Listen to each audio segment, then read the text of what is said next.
নমস্কার বন্ধুরা, সকলকে আমার চ্যানেলে স্বাগত। দেশের সকল প্রবীণ নাগরিকদের জীবন ধারণের মান যথাযথ রাখা এবং তাদের সুরক্ষা বিধি প্রদান করার উদ্দেশ্যে সরকারের পক্ষ থেকে একটি অভিনব প্রকল্প ঘোষণা করা হয়েছে। এই প্রকল্পের মাধ্যমে একজন প্রবীণ নাগরিক যদি এই প্রকল্পে আবেদন করে থাকেন, তাহলে সরকারের পক্ষ থেকে তাকে একটি কার্ড বা আইডি নাম্বার প্রোভাইড করা হবে এবং এই কার্ডের সাহায্যে সেই প্রবীণ নাগরিক সরকারের পক্ষ থেকে মোট 7টি দুর্দান্ত সুযোগ সুবিধা লাভ করবেন। কি সেই সুযোগ সুবিধাগুলি এবং কি সেই কার্ড, কিভাবে আবেদন করবেন এবং বাড়িতে বসে বসে কিভাবে এই কার্ড পাবেন, সকল কিছু আজকের ভিডিওতে বিস্তারিতভাবে আলোচনা করব। ভিডিওটি সকল প্রবীণ নাগরিকদের জন্য অত্যন্ত গুরুত্বপূর্ণ, তাই প্রথম থেকে শেষ পর্যন্ত অবশ্যই ধৈর্য সহকারে দেখবেন এবং ভালো লেগে থাকলে অবশ্যই একটি লাইক করবেন এবং সকলের সঙ্গে শেয়ার করবেন। আর সেই সাথে এই চ্যানেলে যদি প্রথমবার হয়ে থাকেন এই রকমের ইনফরমেটিভ ভিডিও আরো দেখার জন্য যারা এখনো পর্যন্ত চ্যানেলটিকে সাবস্ক্রাইব করেননি তারা অবশ্যই চ্যানেলটিকে সাবস্ক্রাইব করে রাখুন। তাহলে চলুন আমরা বিস্তারিত জেনে নিই। আজকের ভিডিওর প্রথম অংশে আমরা জানবো এই কার্ডটির ব্যাপারে, অর্থাৎ এই আইডি নাম্বারটির ব্যাপারে, যে এই কার্ডটি কি, কারা কারা এই কার্ডের জন্য আবেদন করতে পারেন, কোন কোন ডকুমেন্টস প্রয়োজন হবে আবেদন করার ক্ষেত্রে এবং কোন কোন মোট 7টি সুযোগ সুবিধা আপনারা পাবেন এই কার্ডে আবেদন করার পর। এবং ভিডিওর শেষের দিকে জানবো আপনি বাড়িতে বসে বসেই কিভাবে কার্ডের জন্য আবেদন করতে পারেন এবং আবেদনের পদ্ধতির ব্যাপারে। তাহলে চলুন এক এক করে আমরা বিস্তারিত দেখে নিই। প্রথমে আমরা জেনে নেব এই সিনিয়র সিটিজেন কার্ডটি কি। সিনিয়র সিটিজেন কার্ড হলো একজন প্রবীণ নাগরিক অর্থাৎ সিনিয়র সিটিজেনকে ভারতবর্ষের যে কোনো স্থানে যে কোনো কাজের জন্য যাতে কোনো রকম কোনো সমস্যায় পড়তে না হয়, সেই জন্য সরকারের তরফ থেকে প্রবীণদের জন্য একটি ইউনিভার্সাল কার্ড বানানো হয়েছে। এই কার্ডটি যদি একজন প্রবীণ নাগরিক বানিয়ে থাকেন বা এই কার্ডের জন্য আবেদন করে থাকেন, তাহলে তিনি ভারতবর্ষের যে কোনো স্থানে অন্যান্য কোনো ডকুমেন্টস ছাড়াই সমস্ত রকমের সুযোগ সুবিধা পাবেন। ফর এক্সাম্পল, ধরুন পশ্চিমবঙ্গের একজন সিনিয়র সিটিজেন যদি তামিলনাড়ুতে কোনো হসপিটালে গিয়ে কোনো রকম কোনো সমস্যায় পড়েন বা কোনো রকম কোনো ডকুমেন্টসের প্রয়োজন হয়, তাহলে তাকে আলাদাভাবে আধার কার্ড বা এপিক কার্ড বা প্যান কার্ড বা অন্যান্য কোনো রকম কোনো ডকুমেন্টস ক্যারি করার প্রয়োজন পড়বে না।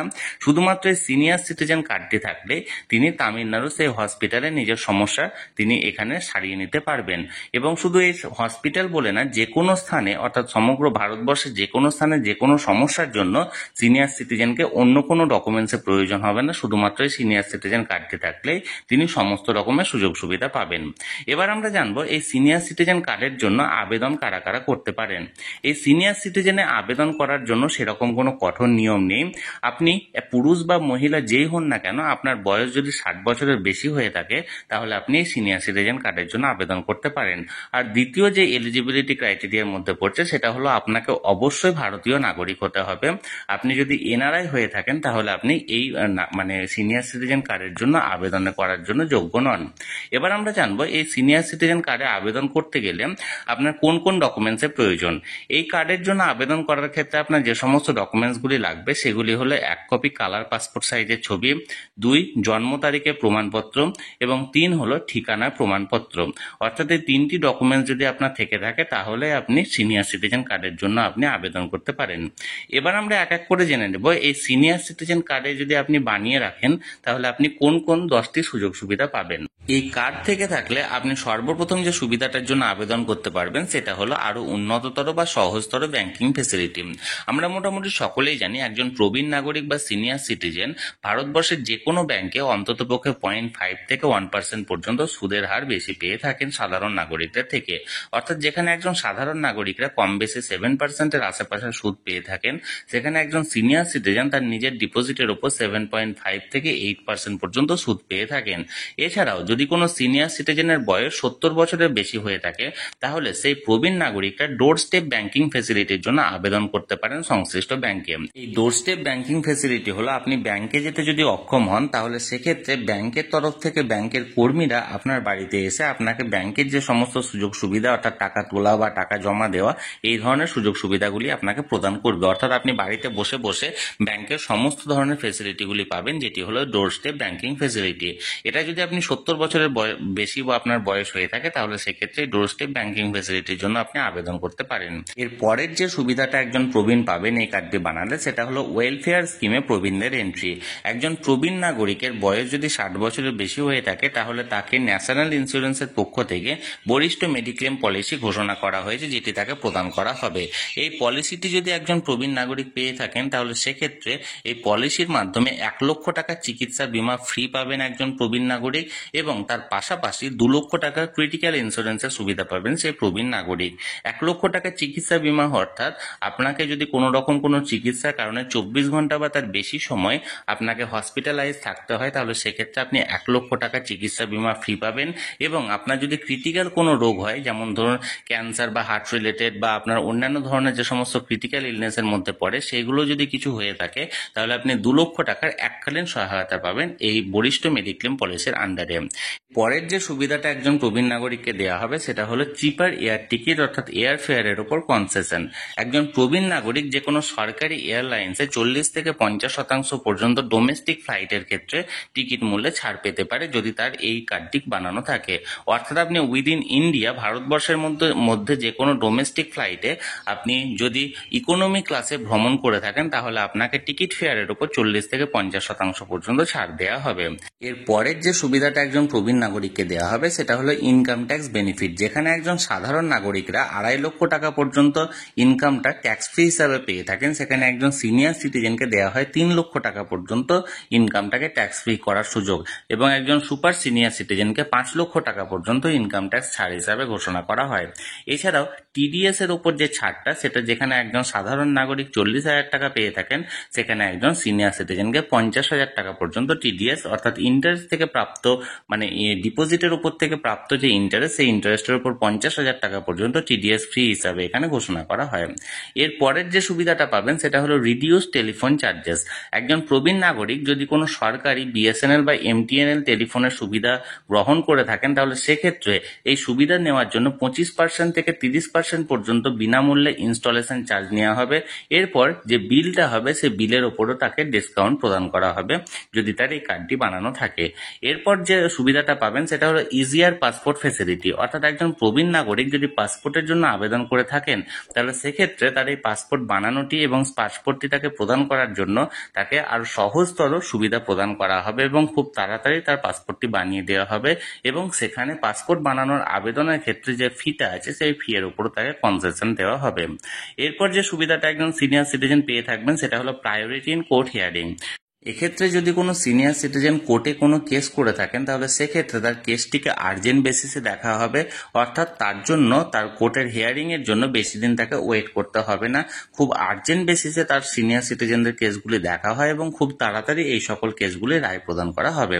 তাহলে বন্ধুরা, এই সকল কিছু সুবিধা একজন সিনিয়র সিটিজেন যদি তার সিনিয়র সিটিজেন কার্ডটি বানিয়ে থাকে তাহলে তাকে প্রদান করা হবে সরকারের পক্ষ থেকে। এরপর আমরা জানবো একজন প্রবীণ নাগরিক অর্থাৎ সিনিয়র সিটিজেন বাড়িতে বসে বসে কিভাবে সিনিয়র সিটিজেন কার্ডের জন্য আবেদন করতে পারেন এবং বাড়িতে বসে বসে কিভাবে এই কার্ডটি পেতে পারেন সেই ব্যাপারে।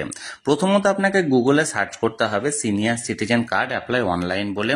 এরপর প্রথম যে অপশনটি আসবে সেই অপশনে আপনি যখন ক্লিক করবেন তখন বিভিন্ন রাজ্যের সিনিয়র সিটিজেন কার্ডে আবেদনের লিঙ্ক আপনি দেখতে পাবেন। আপনি বর্তমানে যে রাজ্যের বাসিন্দা সেই রাজ্যের আবেদনের লিঙ্কে আপনি যখন ক্লিক করবেন তখন একটা ফর্ম আপনার বেরিয়ে আসবে। আমি এখানে স্ক্রিনে শেয়ার করেছি, দেখুন এরকমের একটি ফর্ম বেরিয়ে আসবে। দেখুন এখানে যে ফর্মটি বেরিয়ে এসছে সেখানে লেখা আছে application form senior citizen identity card. প্রথমত আপনাকে এখানে অ্যাপ্লিকেন্ট ডিটেলস এর এখানে লিখতে হবে নেম, আপনার পুরো নাম ক্যাপিটাল অক্ষরে লিখে দেবেন। এরপর ফাদার্স বা হাজবেন্ড নেম, অর্থাৎ মহিলা হলে এখানে তার স্বামীর নাম লিখবেন, আর যদি পুরুষ হয়ে থাকেন তার পিতার নাম লিখবেন। এরপর জেন্ডার, মেল ফিমেল বা ট্রান্সজেন্ডার যেটি হবে না কেন আপনি এখানে সেই জায়গাটায় টিক মারবেন। তারপর date of birth DD MM এবং ওয়াই অর্থাৎ প্রথমে দুটো মানে ডেটের যে তারিখটা, তারপরে মাসের, তারপরে ইয়ারের আপনার এখানে ডেট অফ বার্থটা এন্ট্রি করবেন। তারপর মোবাইল নাম্বার, যে চালু মোবাইল নাম্বারটা বর্তমানে আপনার আছে সেখানে সেই চালু মোবাইল নাম্বারটিকে ইনপুট করবেন। এরপর দেখুন আধার কার্ডের নাম্বার, এখানে আধার কার্ডের নাম্বার আপনাকে এন্ট্রি করতে হবে। ইমেল নাম্বার, আপনার যদি কোনো ইমেল আইডি থেকে থাকে তাহলে এখানে ইমেল আইডিটাও এখানে ইনপুট করবেন। এরপর হাইট, এটা কিন্তু খুব অ্যাস্টেরিক মার্ক দেওয়া আছে অর্থাৎ খুব ইম্পর্টেন্ট। হাইটটা আপনার বর্তমানে কত সেন্টিমিটারে এখানে করে উল্লেখ করবেন। এবং আপনার দেখুন ভিজিবল আইডেন্টিফিকেশন মার্ক, অর্থাৎ আপনাকে চেনার জন্য যদি কোনো আইডেন্টিফিকেশন মার্ক থাকে সেটাও আপনি এখানটায় লিখবেন। এরপর দেখুন পাশে photograph of the person on whose name senior citizen ID card is to be issue. This photo is for scanning do not cross sign, অর্থাৎ এখানে একটা ফটো আপনাকে রিসেন্ট কালার পাসপোর্ট সাইজের ফটো এখানে আপলোড করতে হবে। এই ফটোটা তার হবে যিনি এখানে আবেদন করছেন সিনিয়র সিটিজেন কার্ডের জন্য, এবং এই ফটোর উপর কিন্তু যেন কোনো রকম কোনো ক্রস বা কোনো রকম সিগনেচার না থাকে, কারণ এই ফটোটা কিন্তু পরবর্তী ক্ষেত্রে এখানে আপনার মানে স্ক্যান করা হবে। এরপর দেখুন পরের দিকে দেখুন এখানে আপনার দেওয়া আছে কারেন্ট রেসিডেন্ট বা রেসিডেন্সিয়াল অ্যাড্রেস। প্রথমত হাউস নাম্বার, ফ্ল্যাট নাম্বার দেবেন, তারপর সেক্টর আর ভিলেজ, আপনি যদি গ্রামের বাসিন্দা হয়ে থাকেন গ্রামের এখানে নাম লিখবেন, আর যদি শহরের বাসিন্দা হয়ে থাকেন সেক্টর দেবেন। এরপর দেখুন তহসিল বা সাব ডিস্ট্রিক্ট এখানে দেবেন, তারপর ডিস্ট্রিক্ট যেটা আপনি জেলার বাসিন্দা সেটা দেবেন। স্টেট, এখানে স্টেটের জায়গায় আপনি নিজের রাজ্যের নাম লিখবেন। তারপর পিনকোড যেটা আছে, পিনকোডে আপনার স্থানীয় পিনকোড যেটা আছে সেটা আপনি এন্ট্রি করবেন। এরপর দেখুন পার্মানেন্ট রেসিডেন্সিয়াল অ্যাড্রেস, যদি আপনার কারেন্ট রেসিডেন্সিয়াল অ্যাড্রেস এবং পার্মানেন্ট রেসিডেন্সিয়াল অ্যাড্রেস দুটোই যদি এক হয় তাহলে পাশে দেখুন একটা সাদা বক্স আছে, বক্সে টিক মেরে দেবেন। আর যদি দুটো আলাদা হয়ে থাকে তাহলে এখানে বর্তমানে আপনার পার্মানেন্ট অ্যাড্রেস সেটা এখানে উল্লেখ করবেন। এটা কোন ক্ষেত্রে হয়, ধরুন আপনার গ্রামে বাড়ি কিন্তু বর্তমানে কাজের সূত্রে আপনি শহরে থাকছেন এবং শহরে বর্তমানে হয়তো কোনো মানে জব করছেন, সেক্ষেত্রে হয়তো আপনার কারেন্ট রেসিডেন্সিয়াল অ্যাড্রেস হবে শহরের, কিন্তু পার্মানেন্ট যে রেসিডেন্সিয়াল অ্যাড্রেস সেটা হয়তো আপনার গ্রামের হবে। তাহলে সেই রকম ক্ষেত্রে এই দুটো আলাদা হবে, নচেত কিন্তু সেম হবে। এবার দেখুন এখানে দেওয়া হয়েছে সেলফ আন্ডারটেকিং। সেলফ আন্ডারটেকিং এ আপনার নিজের নাম, সন বা ডটার অফ আপনার পিতার নাম এখানে দেবেন, এজ কত বছর বয়স আপনি সেটা দেবেন, রেসিডেন্ট অফ কোথায় আপনি বাস করছেন সেই এখানটায় রেসিডেন্সিয়াল অ্যাড্রেসটা, অর্থাৎ আপনি এখানটায় নিজের গ্রাম স্টেট এখানে উল্লেখ করবেন। তারপর নিচে দেখুন ডেট, প্লেস দেওয়া হয়েছে, তার পাশাপাশি সিগনেচার এবং পুরো নাম। সিগনেচারটা আপনি যেভাবে করেন সেভাবে করবেন, পুরো নামটা অবশ্যই ক্যাপিটাল লেটারে আপনি করবেন। এবং পাশে দেখুন এখানে সেম আর একটা জিনিস, এখানে একটা ফটো আপনাকে এখানে সাবমিট করতে হবে। এরপর দেখুন এখানটায় check list of requisite document required while applying, কোন কোন ডকুমেন্টস আপনাকে এখানে সাবমিট করতে হবে সেই ব্যাপারে। প্রথমত অ্যাপ্লিকেশন ফর্ম, এখানে টিক মারবেন, এটা অবশ্যই দিতে হবে। Identify proof of the applicant, অর্থাৎ যিনি আবেদন করছেন তার আইডেন্টিফিকেশন প্রুফ যেটা সেটা টিক মারবেন, এটা দিয়েছেন কিনা। ফটোগ্রাফ, রিসেন্ট পাসপোর্ট সাইজের ফটোগ্রাফ এটা দেবেন, রেসিডেন্সিয়াল প্রুফ দেবেন এবং ডেট অফ বার্থ প্রুফ সেটাও এখানে দেবেন। এরপর দেখুন ডেট, সিগনেচার, নেম এবং যেগুলো আছে সেই ক্যাটাগরিগুলো ফিল আপ করবেন। এবার দেখুন এখানে একটা চেক মানে বিভিন্ন রকমের দেওয়া আছে যে কোন কোন ডকুমেন্টস এখানে গ্রাহ্য হবে, proof of residence, proof of identity এবং proof of date of birth হিসাবে। দেখুন প্রুফ অফ রেসিডেন্স এখানে দেখুন লিস্টটা দেওয়া আছে, আপনারা চাইলে এটাকে মানে পজ করে দেখে নিতে পারেন। এখানে দেখুন প্রুফ অফ রেসিডেন্সে পাসপোর্ট, টেলিফোন বিল আছে, ইলেকশন কমিশনের ফটো আইডি কার্ড অর্থাৎ এপিক কার্ড যেটা application, current valid ration card করে এখানে অনেকগুলো এখানে দেওয়া আছে যে কোনগুলো আপনার প্রুফ অফ রেসিডেন্স হিসাবে কোন ডকুমেন্টসগুলো দিতে পারবেন। Document of proof of identity proof হিসাবে কোন কোন ডকুমেন্টস দেওয়া আছে সেখানে দেখুন election commission photo ID card অর্থাৎ ভোটার কার্ড যেটা, আধার কার্ড বা e Aadhaar card, driving licence, passport করে বিভিন্ন রকমের ডকুমেন্টসের এখানে নাম দেওয়া আছে। আর document proof of date of birth অর্থাৎ ডেট অফ বার্থের জন্ম তারিখে প্রমাণপত্র হিসাবে কোন কোন ডকুমেন্টস গ্রাহ্য হবে এখানেও দেওয়া আছে। দেখুন birth certificate issue by municipality authority, আর একটা কোনো পঞ্চায়েত থেকে যদি বার্থ সার্টিফিকেট দেওয়া থাকে সেটাও মানে গ্রহণযোগ্য হতে পারে। স্কুল লিভিং সার্টিফিকেট বা সেকেন্ডারি স্কুল লিভিং সার্টিফিকেট যদি আপনি মাধ্যমিক বা উচ্চ মাধ্যমিক দিয়ে থাকেন তাহলে সেক্ষেত্রে সেগুলো গ্রাহ্য হতে পারে। পাসপোর্ট গ্রাহ্য হতে পারে, প্যান কার্ড গ্রাহ্য হতে পারে, এই ধরনের ডকুমেন্টসগুলো গ্রাহ্য হতে পারে। এখানে পুরো লিস্ট আছে, আপনারা এটাকে পজ করে ভালোভাবে দেখে নেবেন যে কোন কোন ডকুমেন্টসগুলো এক্ষেত্রে গ্রাহ্য হবে সেই ব্যাপারে। তাহলে বন্ধুরা, সিনিয়র সিটিজেন কার্ড কি, এই কার্ডে কারা কারা আবেদন করতে পারেন, কোন কোন সুবিধা পাবেন এবং কারা কারা আবেদনের জন্য যোগ্য নন, এবং সর্বোপরি কিভাবে আবেদন করবেন এবং বাড়িতে বসে বসে কিভাবে এই কার্ডটি পেতে পারেন, তাই নিয়ে আজকের ভিডিওতে আমি বিস্তারিত জানানোর চেষ্টা করলাম। এই নিয়ে যদি আপনাদের কোনো জিজ্ঞাসা থাকে বা কোনো প্রশ্ন থাকে অবশ্যই কমেন্ট করে জানান, আমি চেষ্টা করব আপনাদের সকলের প্রশ্নের যথাযথ উত্তর দিতে। আর এই ভিডিওটি ভালো লেগে থাকলে অবশ্যই একটি লাইক করুন এবং সকলের সঙ্গে শেয়ার করুন। আর সেই সাথে এই চ্যানেলে যদি প্রথমবার হয়ে থাকেন এই রকমের ইনফরমেটিভ ভিডিও আরো দেখার জন্য যারা এখনো পর্যন্ত এই চ্যানেলটিকে সাবস্ক্রাইব করেননি তারা অবশ্যই চ্যানেলটিকে সাবস্ক্রাইব করে রাখুন।